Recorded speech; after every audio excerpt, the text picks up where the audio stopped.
고린도전서 12장 31절로부터 13장 8절까지를 읽겠습니다.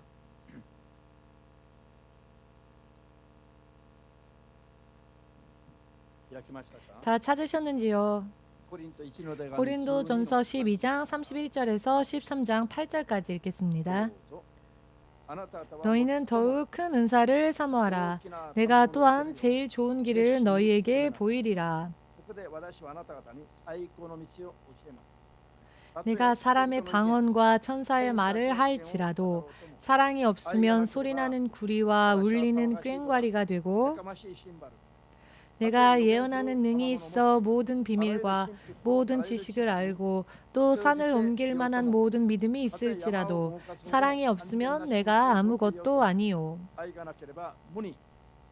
내가 내게 있는 모든 것으로 구제하고 또 내 몸을 불사르게 내어 줄지라도 사랑이 없으면 내게 아무 유익이 없느니라. 사랑은 오래 참고 사랑은 온유하며 투기하는 자가 되지 아니하며 사랑은 자랑하지 아니하며 교만하지 아니하며 무례히 행치 아니하며 자기의 유익을 굳지 아니하며 성내지 아니하며 악한 것을 생각지 아니하며 불의를 기뻐하지 아니하며 진리와 모든 것을 참으며 모든 것을 믿으며 모든 것을 바라며 모든 것을 견디느니라. 사랑은 언제까지든지 떨어지지 아니하나 예언도 패하고 방언도 그치고 지식도 패하리라. 아멘. 만군의 주 되신 하나님, 이 시간 사랑하는 주의 자녀들이 죄를 회개하고 육신의 생각대로 자기 나름대로 자기 마음대로 살아왔던 죄로 인해 하나님 되시는 예수님을 십자가에 못 박은 그것을 믿고 언제나 이와 같은 죄 짓는 삶을 경계하며 주의 말씀과 주의 뜻을 따라가는 것이 신앙의 기본이라는 것을 확실하게 깨닫게 하여 주시옵소서. 이 세상에서 죄 가운데에서 빠져나오게 하시고 오직 주님의 말씀과 음성만을 청종하는 거룩한 믿음 생활이 바르게 또 틀림없이 이루어질 수 있도록 이 시간 또한 깨닫게 하여 주시옵고, 죄와 더불어 주의 자녀들의 인생을 결박했던 모든 아픔과 고통과 저주의 사슬이 완전히 풀리게 하시고 주님의 약속 가운데에서 자유로워지게 하시고 기뻐 춤추며 주의 이름을 찬양하게 하시고 주님의 이름을 간증하며 전할 수 있도록 하루하루 확신에 찬 믿음 생활이 더욱더 성장해 나아갈 수 있도록 한 사람 한 사람을 도와주시옵소서. 예수 그리스도의 거룩하신 이름으로 기도드리옵나이다. 아멘. 할렐루야. 할렐루야.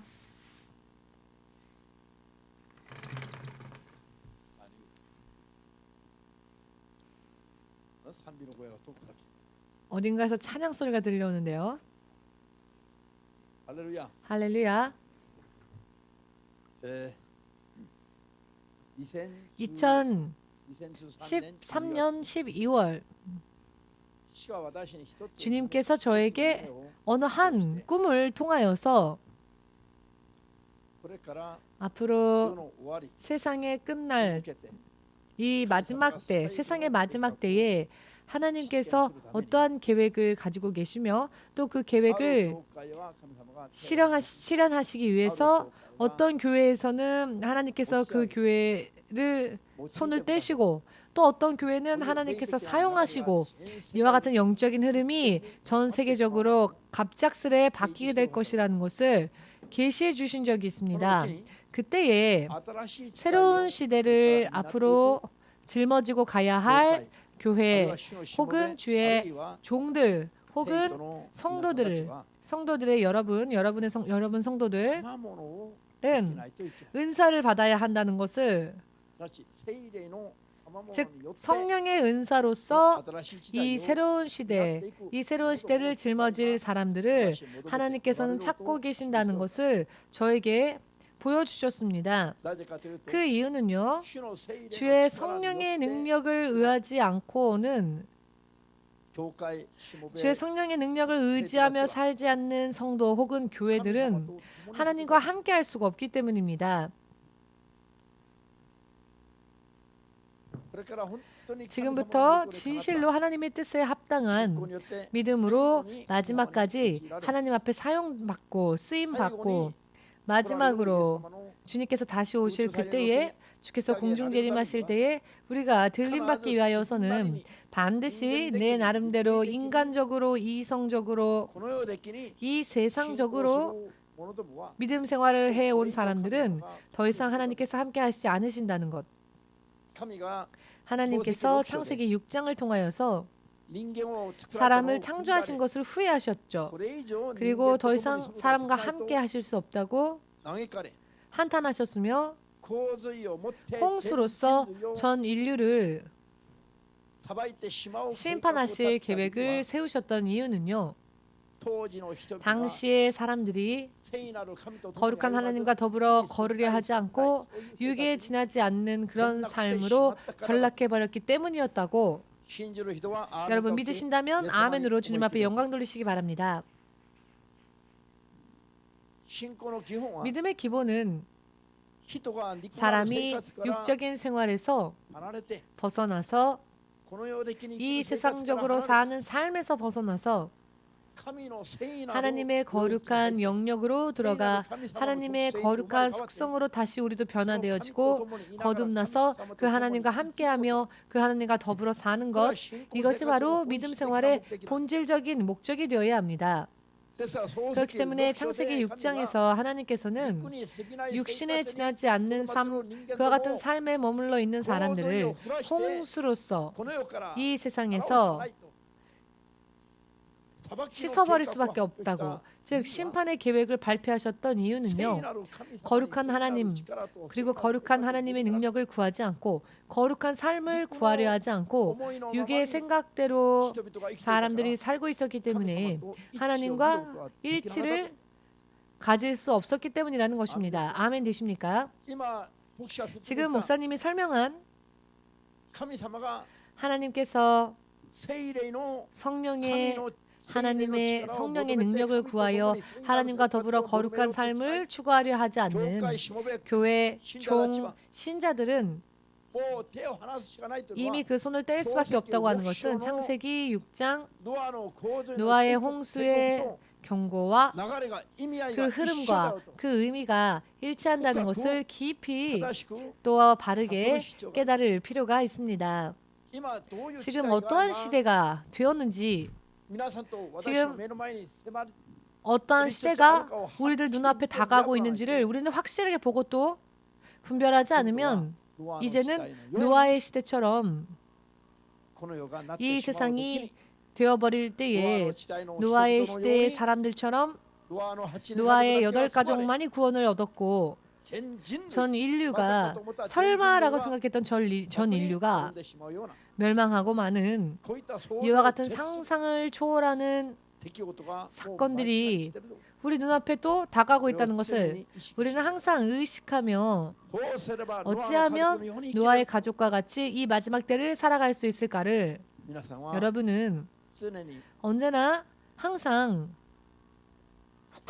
깊이 또 바르게 구하면서 또한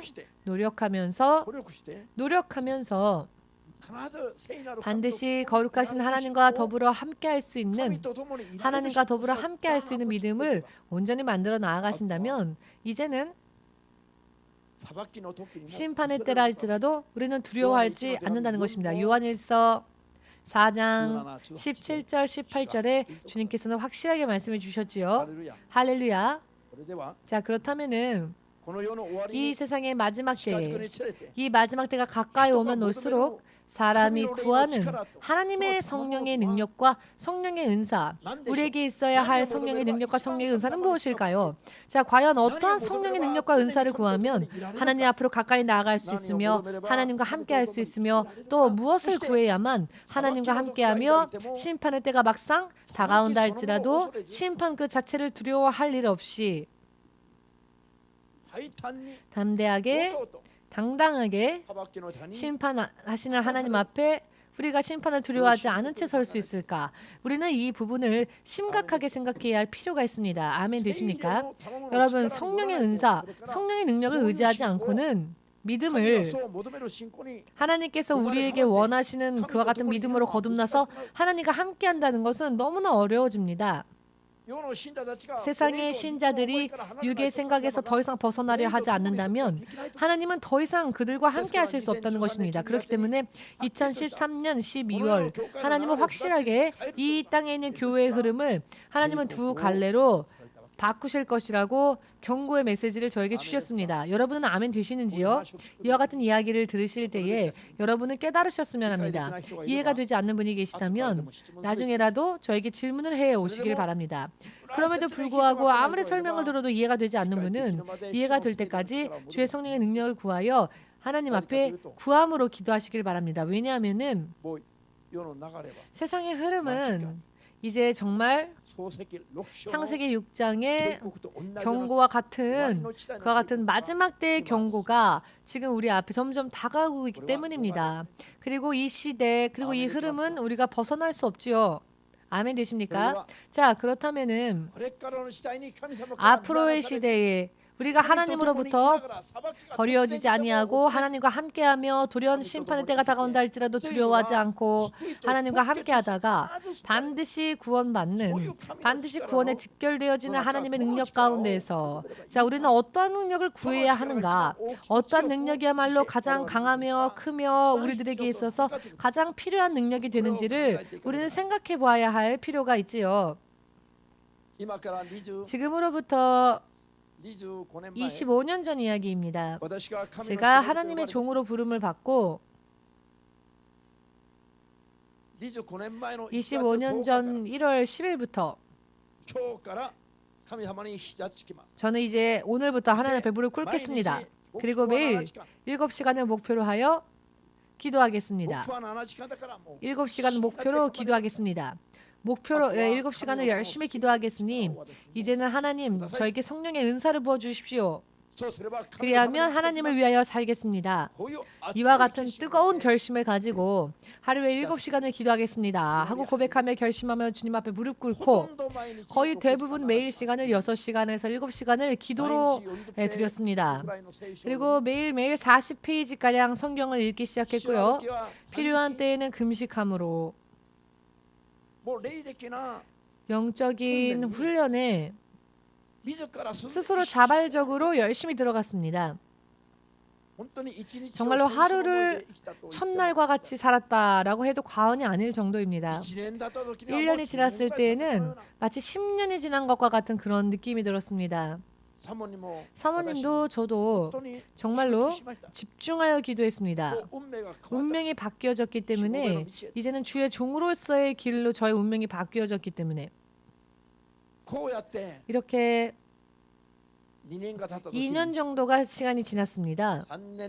그리고 그렇게 기도하기 시작한 지 3년째가 될 무렵 어느 날 주님께서 지금 내가 너에게 너가 구하고 있는 그 은사를 그 능력을 내가 너에게 주면 나는 너조차도 잃어버릴 수 있다. 정말 상상할 수 없었던 말씀을 받았습니다. 제가 지금 구하고 있었던 성령의 은사들을 능력들을 하나님께 구하면 하나님이 저를 잃어버릴 수 있다는 것입니다. 그렇기 때문에 영혼을 사랑하는 사랑을 구하여 기도하라 라고 하셨습니다. 약 1시간가량 집에서 교회를 아침에요. 버스를 타고 또 전철로 갈아타고 또 걸어가서 교회에 도착을 하는데요. 집에서 출발하여 교회에 도착할 약 1시간가량 계속적으로 주님은 이 말씀을 저에게 계속 제 마음속에 말씀하셨습니다. 제 뇌리에도 제 마음에도 하나님의 이 음성이 가득 찼습니다. 정말로 완전히 뼈에 스며들 정도로 모두 함께 지금의 너가 구하는 능력을 먼저 너에게 주면 너조차 잃어버릴 위험이 있다.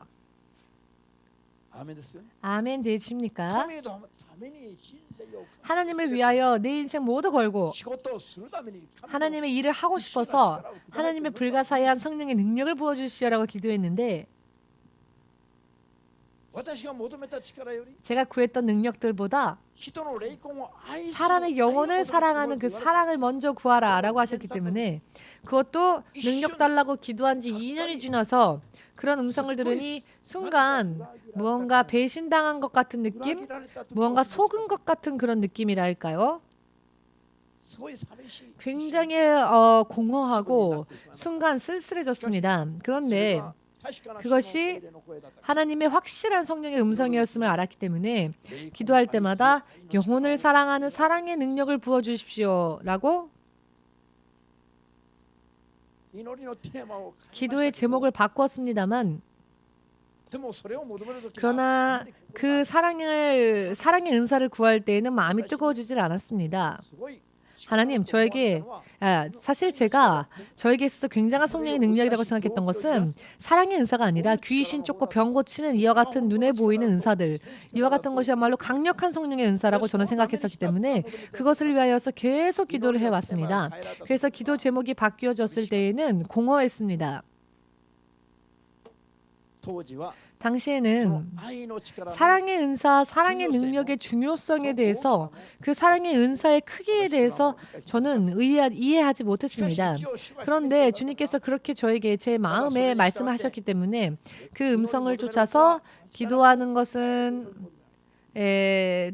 매일매일 기도했습니다. 사랑의 은사를 달라고. 그리고 목회자가 되었습니다.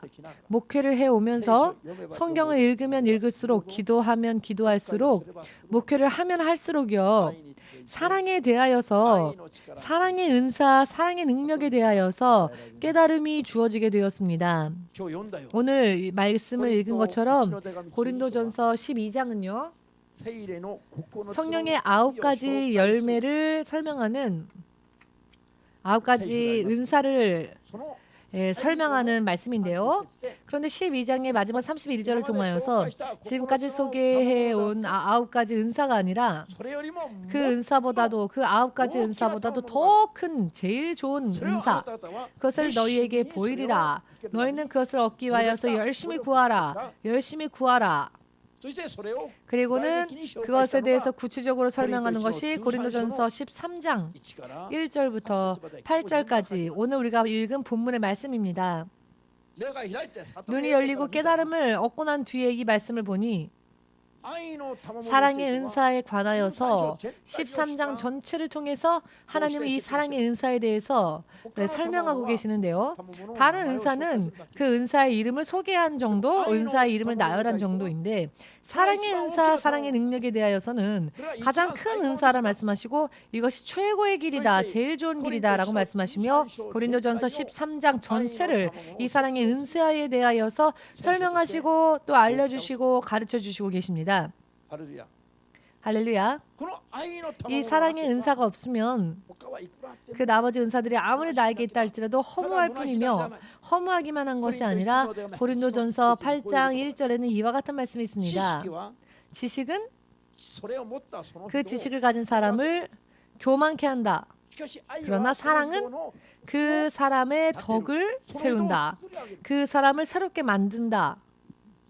모두 함께 지식을 비롯하여 여러 많은 은사들은 강하게 크게 받으면 받을수록 그 사람을 교만하게 할 수 있는 위험이 있다.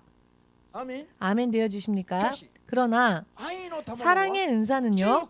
강하게 받으면 받을수록 사랑의 은사는 그 받은 사람의 덕을 세우며 그 사람의 신앙을 만들며 이와 같은 의미인 것입니다. 할렐루야. 아직 사랑의 능력에 대하여서 여러분 흥미가 없으신 분, 자 그분은 지금부터이십니다. 자 이것이 왜 이렇게 중요한 것일까? 사랑의 은사가. 자 그렇다면 이 사랑이라고 하는 은사는 도대체 무슨 은사일까? 우리가 지금 말씀을 읽었는데요. 그 말씀들이 그 사랑에 대해서 설명하고 있습니다.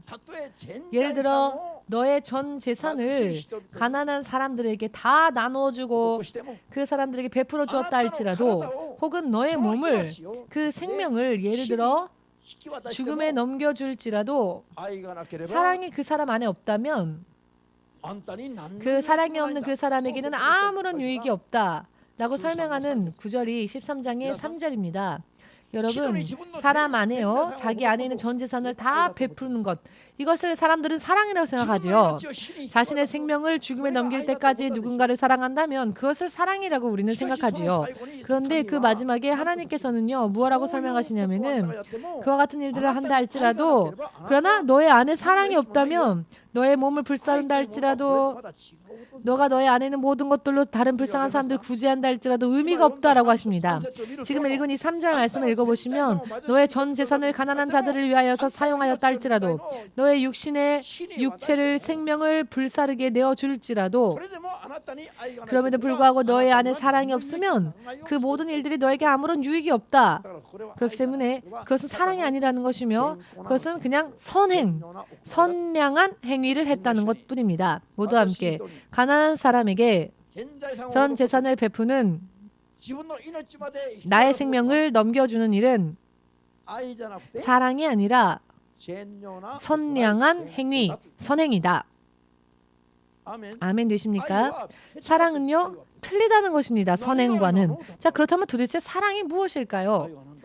우리는 선행이 사랑이라고 생각하는데 자, 옆에 있는 분이 좋으십니까? 그게 사랑일까요?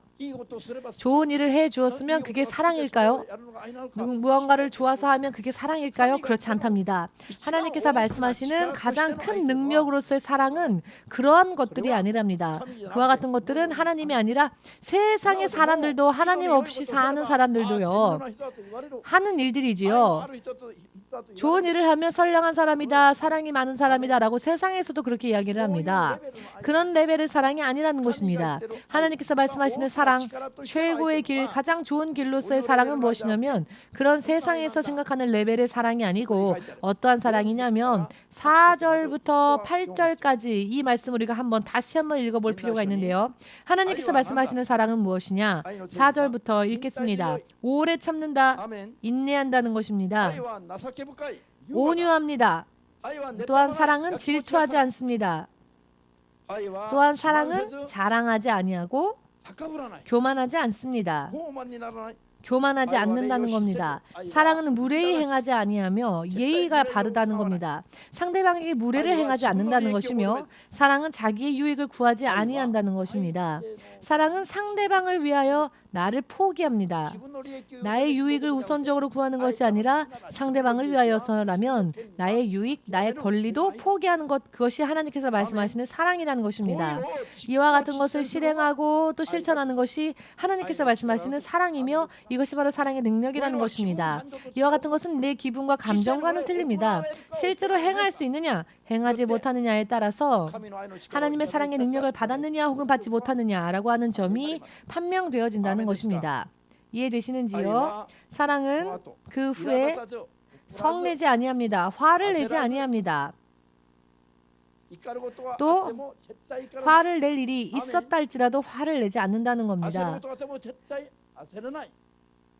흥분한다 할지라도 흥분하지 않으며 미워진다 할지라도 미워하지 않으며 이와 같은 것이 사랑이라는 것입니다. 그리고 악한 것을 생각하지 않는다는 것입니다. 어떠한 일이 있다 할지라도 사람을 원망하고 하나님을 원망하는 그런 악한 것을 생각지 아니한다는 겁니다. 아, 저놈, 저 자식 이렇게 누군가를 나쁘게 생각하지 않는다는 것입니다. 지난번에 어떤 사람이요 금요 기도회 때 간증을 했는데요. 일어나지도 않은 일을 미리 상상하여서 이 사람이 이렇게 하면 난 이렇게 받아쳐야지 라고 머리로 계속 계산하고 생각하고 회전하고 했던 그런 사람이 있었는데 하나님이 그것이 죄라는 것을 알려주시더랍니다. 이해가 되시는지요? 굉장히 대단한 것을 깨달으신 겁니다. 사랑은요 절대로 원망하지 않으며 악한 것을 생각하지 아니하며 일어나지도 않은 일에 대하여서 미리 나쁘게 생각하지 않습니다. 아멘 되십니까? 상대방은 아무런 말도 안 했는데 아마도 저 사람이 나를 이렇게 생각할 거야. 나에 대해서 이렇게 말하겠지? 라고 하는 것도 할렐루야. 악한 생각이라는 것입니다. 사랑이란 무엇이냐? 이와 같은 것을 지금 읽은 우리가 이 말씀들을 행할 때 우리는 사랑의 능력을 받게 됩니다. 사랑은 불의를 기뻐하지 아니합니다. 불의라고 하는 것은 하나님의 뜻 이외의 것은 내가 구하지 않으며 기뻐하지 않는다는 것이고 진리를 기뻐한다는 것, 하나님의 말씀과 하나님의 계획을 기뻐한다는 뜻이죠. 그리고 그 말씀을 지킨다는 것입니다. 또한 모든 것을 참고 어떠한 일이 일어난다 할지라도 참는다는 겁니다. 또한 모든 것을 믿고 어떠한 것이 있다 할지라도 그것이 나에게 하나님을 유익하게 해줄 것이다 라고 하나님에 대해서 확실하게 신뢰한다는 것입니다. 아멘. 모든 어떤 일이 있다 할지라도 나는 절대 망하지 않을 것이다. 어떤 일이 벌어진다 할지라도 하나님은 나를 결코 버리지 아니하실 것이다.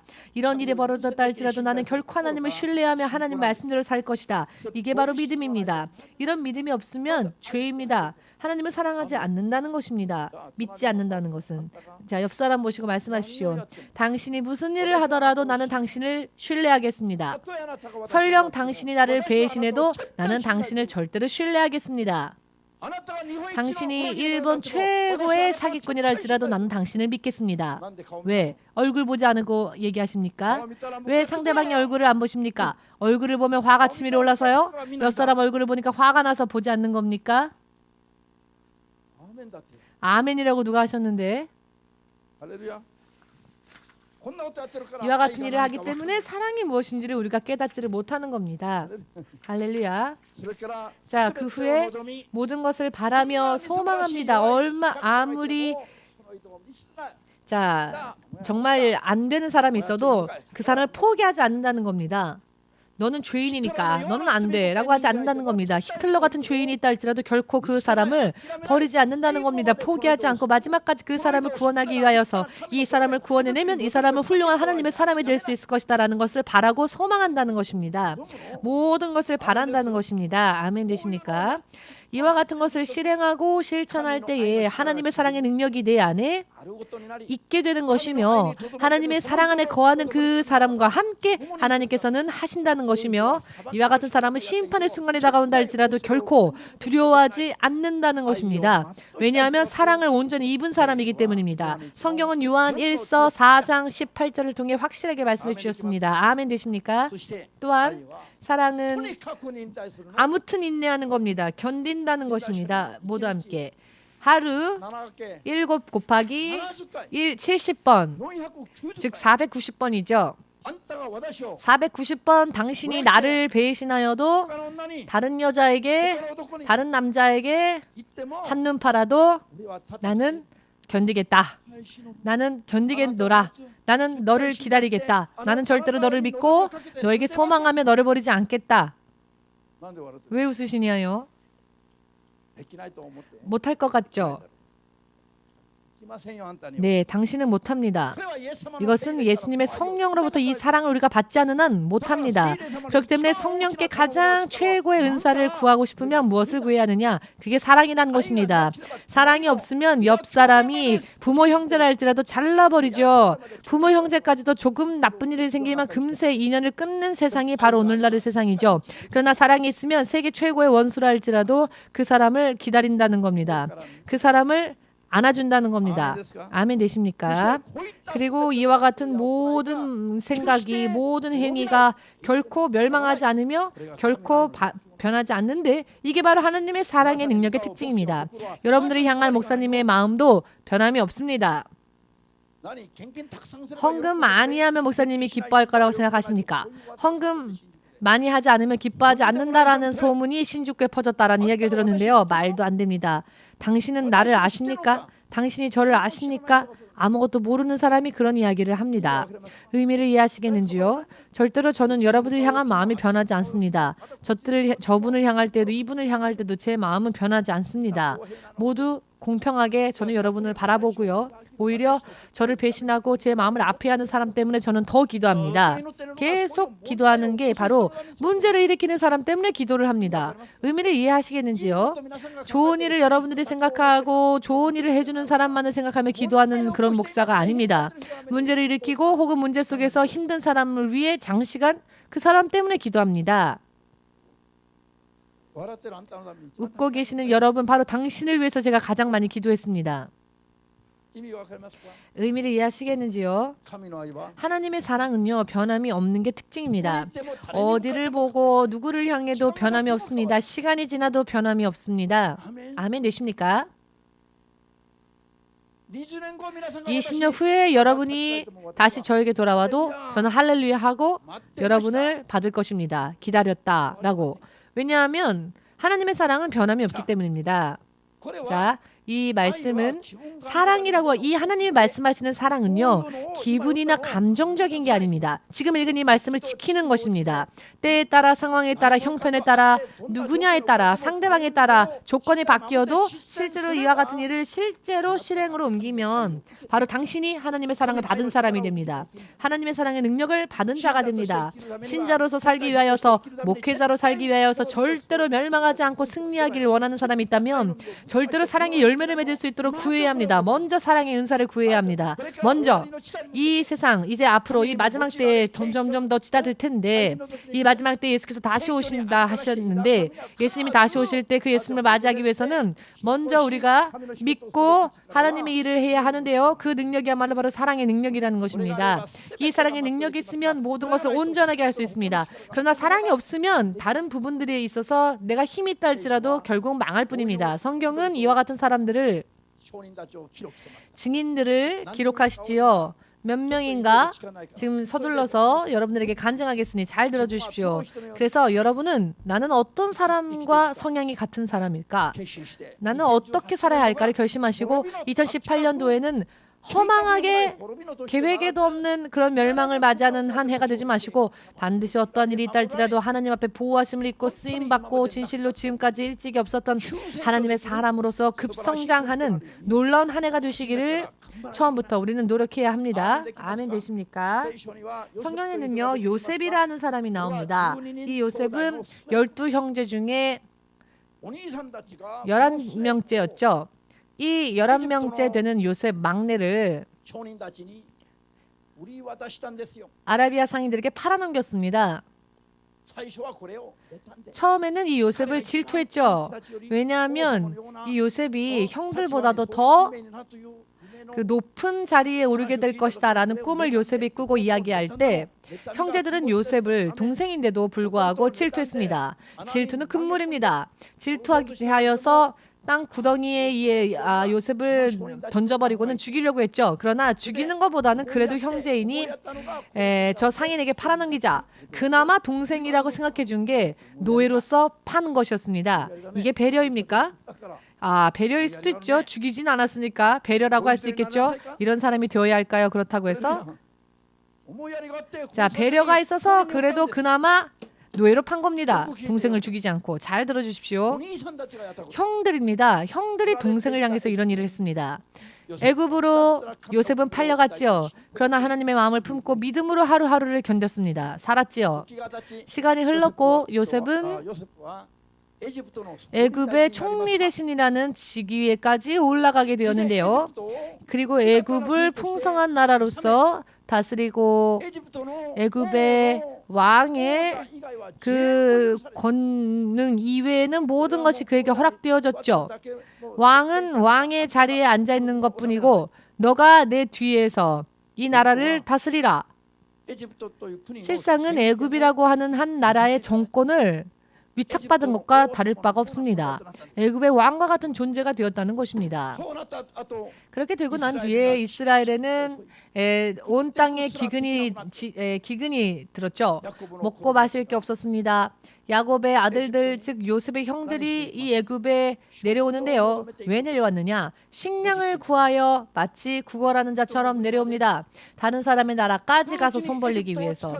그때 애굽을 다스렸던, 애굽을 통치하였던 왕과 같은 존재가 바로 요셉이었습니다. 요셉은 형들을 어떻게 했습니까? 한눈에 알아봤지만 형들에게 보복하지 않았죠. 형들에게 원수 갚지 않았고 온유한 마음으로 마치 스펀지와 같이 상대방을 받아들이고는 용서해주고 그들을 안아주었습니다. 할렐루야. 왜 그랬을까요? 그 마음이 온유했기 때문에, 높아져도 교만해지지 않았기 때문에, 과거를 생각하여 원망하지 않았기 때문에 형제들을, 자기를 죽이려고 했었던, 나중에는 노예로 팔아넘겼던 그 형들을 한마디도 싫다 하지 않고 그들을 다 끌어안습니다. 마치 온유한 스폰지처럼. 그들에게 먹을 식량까지 주었고 그들이 기거할 땅을 주었고 그 땅에 거하게 하였습니다. 그 땅에 정착할 수 있도록 애굽의 좋은 땅까지 그들에게 주었습니다. 형제들에게 두려워하지 마십시오. 걱정하지 마십시오. 당신들은 나의 형제가 아닙니까? 나는 당신들의 아우일 뿐입니다. 이렇게 형들을 어떻게 했습니까? 오히려 달래주고, 오히려 형들을 안심시키고 형들이 안전하게 정착할 수 있도록 도왔죠. 자신을 죽이려고 했던 형들입니다. 그러나 하나님의 마음을 품고 평생을 살았던 요셉은 처음에는 목소리 큰 사람이 이기는 것처럼 보입니다. 목소리 큰 사람이 이기는 것 같이 보입니다. 그러나 시간이 흐르면 그럼에도 불구하고 보복하지 않고 원망하지 않고 원수 갚지 않고 하나님만 매달리는, 하나님이 이 사람을 용서해 주십시오. 이와 같이 요셉처럼 산 사람이 마침내는 왕과 같이 그 인생이 그 서로의 위치가 역전됩니다. 하나님은 절대로 그 결과를 내십니다. 아멘 되십니까? 요셉과 같이 살고 싶으십니까? 혹은 요셉의 형들처럼 살고 싶으십니까? 지금 결심해야 합니다. 내가 어떻게 살지 결심하지 않아도 인생은 흐릅니다. 어느 쪽에 서시렵니까? 요셉 쪽에 서시렵니까? 여자분들만 아멘 하시네. 남자분들은 그래도 그게 뭔가 팩이 없어 보입니까? 요셉의 형들처럼 되고 싶으십니까? 화내고 분풀이하고. 잘 생각해 주십시오. 2018년도 똑딱똑딱 아무도 멈출 수 없는 시간의 흐름과 같이 한 해가 또 지나가게 될 것입니다. 그러나 휩쓸려가는 인생이 아니라 이 시간의 흐름에 타서, 시간의 흐름을 타고 시간의 흐름을 통치하시는 하나님과 더불어 하나님과 함께 하나님 안에서 살고자 원하십니까? 그렇다면은 오늘부터 기도하십시오. 마음을 불태워도 마음만으로는 그렇게 안 됩니다. 내가 실제로 하나님의 사랑의 능력을 구해야 하고 사랑의 능력으로 나를 채우지 않으면 마음은 불타올라도 마음은 원이어도 안 된다는 겁니다.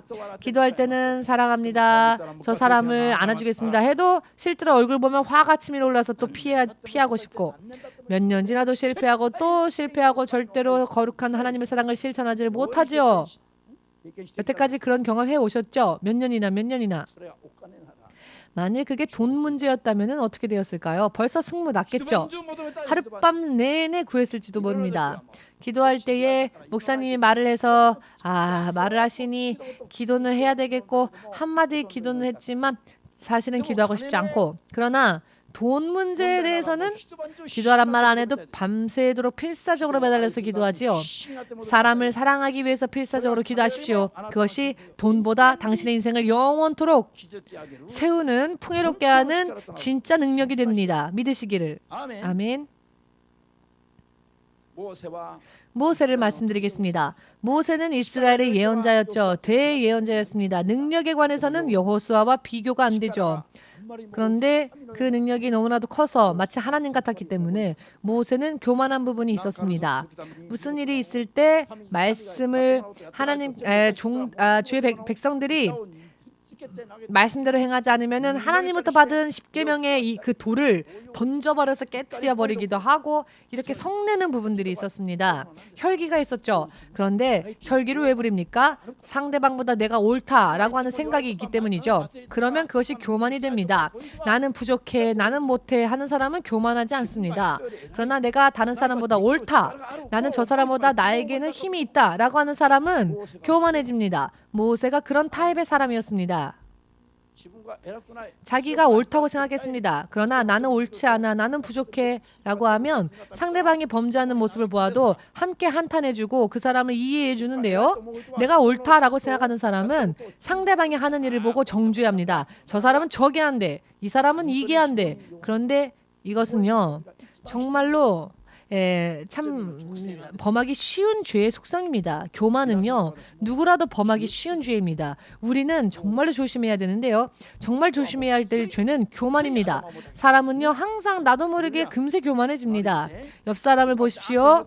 나는 기도했는데 6시간 기도했는데 옆 사람은 3시간도 기도 안 했어? 아이고, 기도도 안 하고 저렇게 교회 또 늦게 오고 금세 상대방을 정죄하고 싶어지지요. 그렇지 않습니까? 그런데 그게 교만입니다. 사랑의 능력에 충만함을 받은 사람은 절대로 교만하지 않습니다. 절대로 다른 사람이 잘 되어도 그것을 시기하지 않습니다. 요셉의 형제들은 요셉을 시기했지요. 질투했습니다. 그리고 모세는 자기가 굉장한 능력을 받았기 때문에 언제나 사람들을요 조금 그런 어떤 내려다보는 그런 경향이 있었던 것 같습니다. 그래서 백성들이 잘 못하면 화내고 10계명을 받은 그 돌판 40일을 금식하여서 하나님으로부터 받은 그 돌판을 백성들 앞에서 던져버리죠. 하나님으로부터 받은 거룩한 10계명을 그 돌판을. 자, 이와 같은 모세의 혈기가 결과적으로는 그 하나님의 말씀을 온전히 행해야 할 때 행하지 못하여서 반석을 한 번 칠하셨는데 2번 쳤죠. 그는 하나님의 약속의 땅을 볼 수는 있게 하셨지만 하나님께서 그 땅으로 건너가게 하지는 못하셨습니다. 그 약속의 땅을 너가 볼 수 있게 하겠으나 너는 그 땅에 가지 못한다. 너는 여기서 죽을 것이다. 하나님은 모세를 광야에서 그 생명을 거둬가셨습니다. 그런데요, 여호수아를 말씀드리겠습니다. 여호수아는요 40년이라는 시간 동안 모세의 시종으로서 인내하며 섬겼지요. 그리하여 이스라엘의 12부족이 가나안 땅을 먼저 정탐하고 돌아왔을 때 10부족의 믿음이 없는 대표들과 백성들이 여호수아를 돌로 쳐 죽이려고 하였죠. 그런 사건이 있었습니다. 왜 너희는 저 거인들이 사는 그 땅으로 우리들을 인도해내서 우리를 죽이려고 하느냐? 여호수아에게 반항하며 백성들이 여호수아에게 돌을 던지려고 하였죠. 그럼에도 불구하고 여호수아는 혈기를 부리지 않았고 하나님만을 의지했습니다. 그는 절대로 혈기 부리지 않았습니다. 왜냐하면 그 안에 사랑이 있었던 것 같습니다. 온유한 것이 있었던 것 같습니다. 여러분, 온유한 자는요, 화를 내려면 화내라, 밟으려면 밟아라, 찌르려면 찔러라. 왜? 지기 위해서가 아니라 주님께서 심판해 주실 것을 아니까 주님께 맡기는 겁니다. 심판할 권리도 원수 갚을 권리도 나에게는 없으며 하나님만이 그 일을 하신다. 여호수아는 그런 사람이었습니다. 백성이 여호수아를 돌로 쳐 죽이려고 할 때 하나님께서 역사하셨죠. 할렐루야. 여호수아가 죽었습니까? 살해당했습니까? 아니요. 가나안 땅을 점령하는 모세조차 하지 못했던 놀라운 하나님의 역사를 마지막 최후의 유종의 미를 거두는 하나님의 계획을 완성시키는 데에 쓰임받은 자는 모세가 아니라 여호수아였습니다. 아멘 되십니까? 여호수아는 모세가 역사했던 시대에 여호수아는 존재감도 없던 자였죠. 그는 항상 모세의 가방을 들고 여기서 기다려 하며 천막 바깥에서 가만히 조용히 기다리고 존재감이 없던 사람이었습니다. 그러나 모세는 바깥에서 대내외적으로 대단한 기적들을 행하였지요. 그러나 최종적으로 승리한 자는 모세가 아닌 여호수아였습니다. 여호수아, 옆 사람에게 말하십시오. 내가 바보처럼 보여도 나를 무시하지 마세요. 아멘. 지금 바보처럼 보여도 나를 무시하지 마세요. 시간이 차면, 때가 차면 입장이 바뀔 수도 있습니다. 아멘 되십니까? 정말입니다. 성경이요 보증하시는 말씀 아닙니까? 성경이 보증하시는 말씀입니다. 아멘 되십니까? 골리앗의 승리를 거둔 다윗 소년을 보십시오. 이스라엘의 왕 사울은 그 다윗을 질투했습니다. 그리하여 기회만 있으면 다윗을 죽이려고 하였지요. 다윗은 도망자의 삶을 살았습니다. 여기저기 전전하며 피해 다녔죠. 그러나 다윗은 하나님께서 다윗이 그러나 다윗은 그 자기를 죽이려는 그 사울을 죽일 수 있는 찬스는 얼마든지 있었지만, 그러나 그 사울은 하나님께서 기름 부어 세우신 이스라엘의 왕이라는 이유 때문에 자기가 스스로 원수 갚으려 하지 않았습니다. 내가 어찌 하나님의 기름 부음 받은 자를 내가 어찌 손댈 수 있느냐 하여 대적하지 않았으며 교만하여 그를 치지 않았습니다.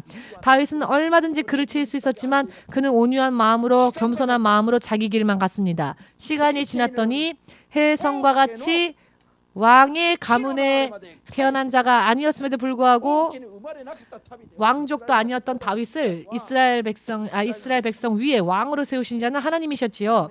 아멘 되십니까?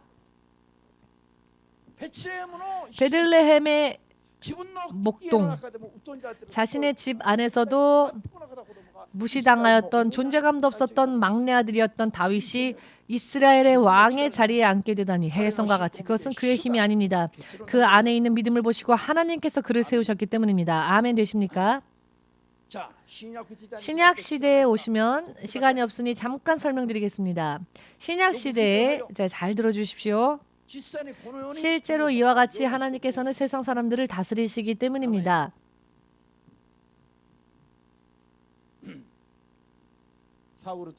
사울이라고 하는 사람이 바울이 되었습니다.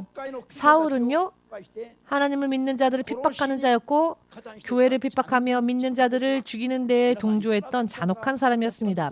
여러분, 아무리 크리스천이 잘못된 일을 해도 저놈 죽여야지 하고 그 사람을 죽이는 데에 가담하는 일은 하지 않으셨죠? 하셨습니까? 뒤에서 도대체 몇 명을 죽이셨습니까? 사울은요, 실제로 사람을 죽이는 일에 동조하고 찬성했던 사람이었습니다. 크리스천을 죽이는 일에 찬성하였던 자였죠. 그의 마음은 잔악한 사람이었습니다. 아멘.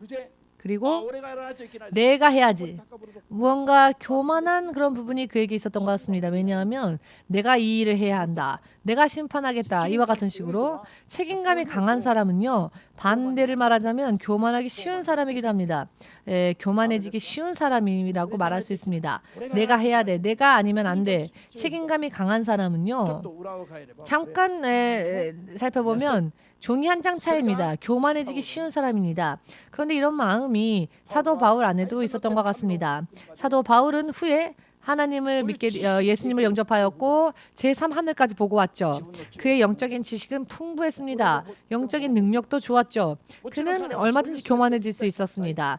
물론 이와 같은 자신이 가지고 있었던 지혜와 지식을 먼지 티끌처럼 버렸다고 했지만, 배설물과 같이 버렸다 했지만, 하나님이 보셨을 때는 바울 안에 다시 교만해질 수 있는 죄의 속성이 있었고, 그가 다시 교만하여져서 죄 속에서 쓰러질 수 있는 가능성이 있었기 때문에 하나님은 그 죄에서 그를 보호하시기 위해 마귀의 사자를, 그 귀신을 그의 육신에 육체 가시로 주고, 이 육체에 가시가 생겼더니 사도 바울에는 안질, 눈에 병이 생겼죠. 그가 병을 가지게 되었습니다.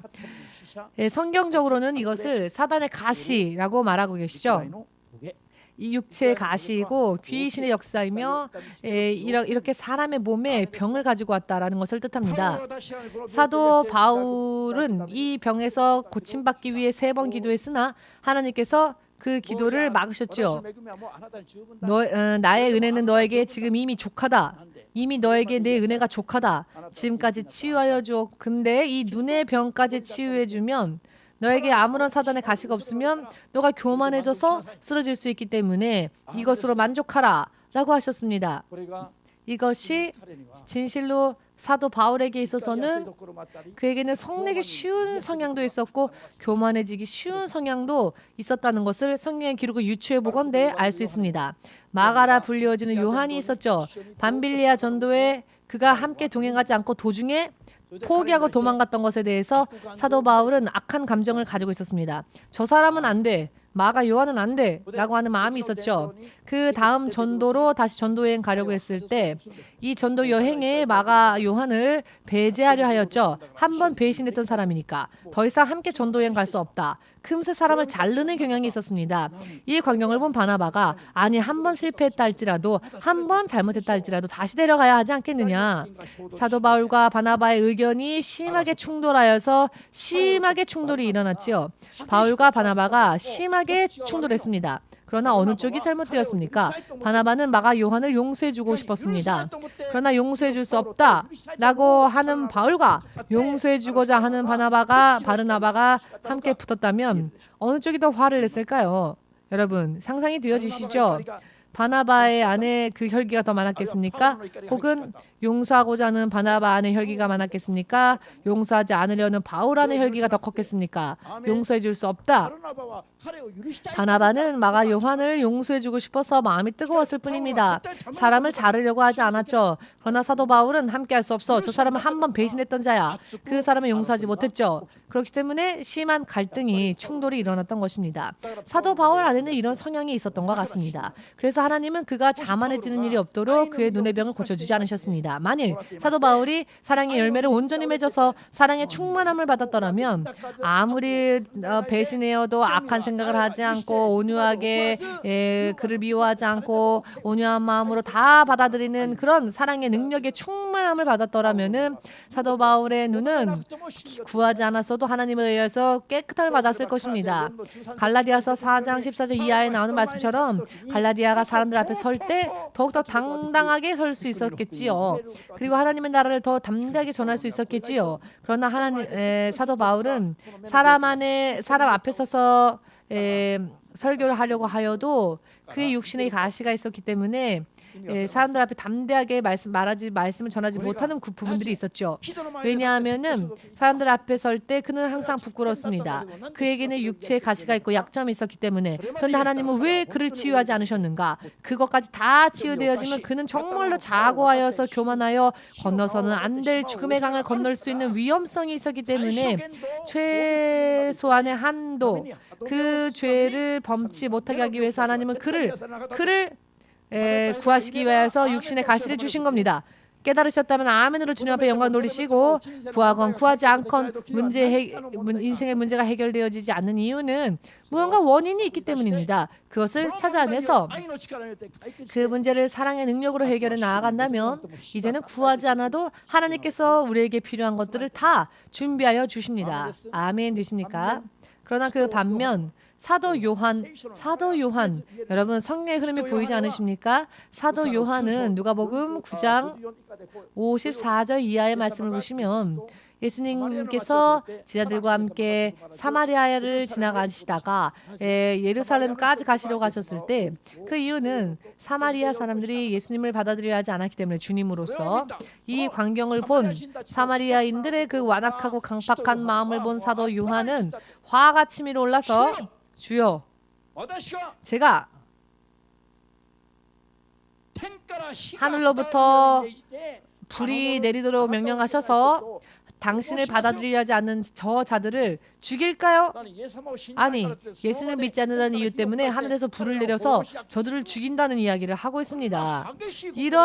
정말 이런 말도 안 되는 마음이 사도 요한 안에 있었다는 것입니다. 더더군다나 마음으로 생각만 한 것이 아니라 예수님한테 말까지 합니다. 예수님, 할렐루야, 저에게는 의견이 있습니다. 이렇게 예의도 안 차렸죠? 그냥 주님, 사랑은 무례히 행치 아니한다고 써져 있었지요. 옆 사람에게도 항상 예의를 지키십시오. 아멘. 내가 무례하게 행한다면 내가 사랑하지 않는다는 겁니다. 그 사람을. 아멘. 예의가 있어야 합니다. 아시겠습니까? 자, 불을 하늘에서 내려서 저들을 죽일까요? 태워 죽일까요? 이런 말을 하는 사람 여러분들 가운데 있습니까? 우리 교회 분들은 그런 사람 없을 겁니다. 말을 해도 상관은 없는데요. 요한은 이런 성격의 사람이었습니다. 불과 같았죠. 저는 그런 생각을 해본 적이 없습니다. 지금까지 여러분들이 아무리 나쁜 짓 하고 해도 하나님 하늘에 불을 내려 저들을 태워주십시오라고 생각한 적도 없습니다. 사도 요한은 참 대단한 남자였던 것 같습니다. 그런데 저러했던 사도 요한이 예수님의 사랑의 충만함을 받았더니 이 요한이 그의 설교에 항상 그의 설교의 주제는 사랑의 설교였습니다. 사랑이 그의 주요한 메시지였습니다. 사랑에 충만했던 요한은 마침내는 사랑의 제자다라고 불려지게 되었죠. 이렇게 변화되었습니다. 다른 제자들은 젊었을 때 다 순교했지만 사도 요한만큼은 90세가 넘을 때까지 이 세상에서 장수의 축복을 누렸습니다. 그런데 예수님의 사랑의 메시지를 전하는 사도 요한을 보고 로마 총독이 견디지를 못해 그를 부글부글 끓는 기름 가마솥에 그를 집어 넣어서 죽이려고 했는데 사도 요한을 결박하여서 꽁꽁 결박하여서 라면집 가면 돼지고기를 꽁꽁 묶어서 이걸 삶지 않습니까? 차슈라고 하지요. 차슈를 만드는 걸 본 적 있으십니까? 고기를 실로 똘똘똘똘 뭉쳐서 긴 시간 동안 이것을 삶는데요. 마치 사도 요한을 그렇게 꽁꽁 묶어서 부글부글 끓어오는 기름 가마솥에 그를 집어 던졌는데 기름 가마솥에서 사도 요한이 튕겨나와졌죠. 다시 넣으려고 해도 튕겨나와지고 3번 넣었는데 3번 튕겨나와졌다. 끓어오르는 기름에 그 뜨거운 기름이 사도 요한을 받지를 않습니다. 죽음의 힘이 사망의 권세가 그를 받지 못했습니다. 왜? 하나님의 사랑으로 충만했기 때문에 하나님이 그를 보호하셨기 때문입니다. 의미를 이해하시겠는지요? 하나님의 사랑에 충만했던 사도 요한은 죽음이 빗겨나갔습니다. 죽음이 그를 삼키려고 하여도 그를 집어삼키지 못했습니다. 사도 요한이 사랑의 제자였기 때문에 죽음의 권세가 피해갔습니다. 의미를 이해하시겠는지요? 사랑에 충만했던 사도 요한은 기름 끓어오르는 기름 가마솥도 그를 집어삼키지 못했습니다. 그래서 그를 튕겨냈지요. 튕겨냈습니다. 할렐루야. 그리하였더니 로마의 총독이 생각하지요. 이 사람을 죽일 수가 없으니 끓어오르는 저 기름 가마솥에 집어 던져도 튕겨나오니까 3번에도 튕겨나오니까 죽이지를 못하니 어떡할까? 죽이지를 못하니 어떡할까 하다가 반모섬으로 유배를 시킵니다. 지중해에 있는 작은 섬이 있었죠. 그 섬의 이름이 반모섬인데요. 유배시키는 유배지였습니다. 죄인들을 유배시키는 이 반모섬으로 그를 유배시켰는데요. 죽이지를 못했기 때문에 그가 90세가 지났을 때였습니다. 그런데 어느 주의 날 예수 그리스도가 빛나는 모습으로 이 반모섬에서 요한을 만나셨습니다. 하나님의 음성을 듣는 것만으로 빛을 보는 것만으로도 요한은 마치 죽은 자와 같이 땅에 쓰러졌지요. 압도적인 예수 그리스도의 모습이 보였기 때문입니다. 할렐루야. 바로 그곳에서 이 땅에서 태어난 사람들 중에 제자들 중에도 오직 사도 요한만이 그 반모섬에서 예수님을 만나 이 세상 마지막 날에 일어나게 될 마지막의 계시, 그 계시를 받죠. 요한계시록이 그때 쓰여졌습니다. 죽음의 권세까지 그를 피해갔고 마지막까지 영광의 관무리를 쓴 자는 사도 요한이었습니다. 사도 요한처럼 살고 싶으십니까? 일본에 지진이 일어나도 지진이 여러분을 삼키지를 못하죠. 지진이 일어나 여러분을 삼키려고 하여도 동경임 시신자구나. 아이고 못 삼키겠다. 퇴하고 뱉어내는 이와 같은 사람이 되시길 바랍니다. 이와 같은 사람이 되고자 원하신다면 사도 요한과 같이 사랑의 능력에 충만함을 받으시기를 밤낮 없이 여러분 사랑의 능력을 구하여 기도하십시오. 그리하여 사랑의 계명을 지키는 여러분이 되시길 바랍니다. 아멘 되십니까? 오늘부터 돈 기도하지 마시고 사람의 영혼을 사랑하는 사랑의 능력을 저에게 부어 주십시오. 아멘. 그리하시면 성경의 흐름이 여러분들의 눈에 들어올 것이며 하나님은 세상을 어떻게 다스리시는지를 알게 될 것이며 반드시 안전하게 보호하심을 입을 것입니다. 하나님으로 인해 사는 사람을 하나님이 어떻게 보호하시는지를 알 수 있게 될 것입니다.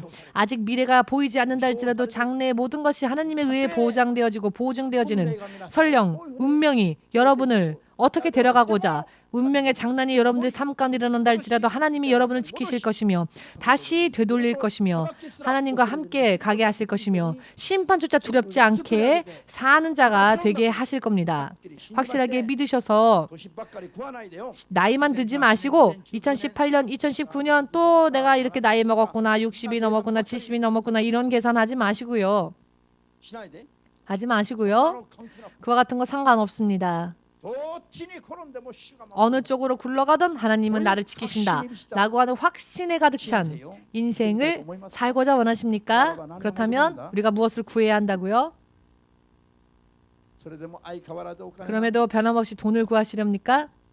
愛 사랑입니다. 愛はこの間 어떠한 사랑이요? 人にはない 사람 안에는 없는 예수님의 사랑. 愛は気分感情じゃなくて 사랑은 기분과 감정이 아닙니다. コリント13 하나님의 사랑은 고린도전서 13장에 나오는 그 하나하나의 계명을 행위를 지켜나갈 때 우리가 사랑의 능력의 충만함을 받게 되는 것입니다. 기분과 감정이 뜨겁다 할지라도 성령의 도우심이 없으면 이것을 우리가 행할 수가 없습니다. 마지막 때에 하나님 앞에 쓰임받고 예비되어진 축복을 받고자 원하시는 분이 있다면 오늘의 이 메시지를 밤낮으로 잊지 마시고 묵상하시며 기도하시고 구하셔서 성령의 능력으로 사랑의 능력에 충만한 여러분이 되시기를 주 예수 이름으로 축복합니다. 축복합니다. 그리하면 이 세상에 일어나게 될 혹은 우리 육신에 일어나게 될 여러 많은 문제들이 결코 여러분을 집어삼키지 못할 것입니다. 그 가운데에서도 다시 여러분은 서실 것이며 승리할 것입니다. アーメン 아멘. こういう中でも 그와 같은 흐름 가운데서도 우리는 승리할 수 있게 됩니다. 모두가 그와 같은 분들 되시기를. 지금까지 얼굴만 봐도 화가 나고 원망이 생기고 화가 났던 그런 것들은 여러분을 죄로 정죄하는 사망으로 정죄하는 사탄적인 죄라는 것을 깨달으시고 회개하시고 이 시간 그것을 회개합시다. 그리고 사랑을 구하여 내 삶의 전체를 바꾸는 기도를 드릴 수 있으시기를 예수님의 이름으로 축복합니다. 예수여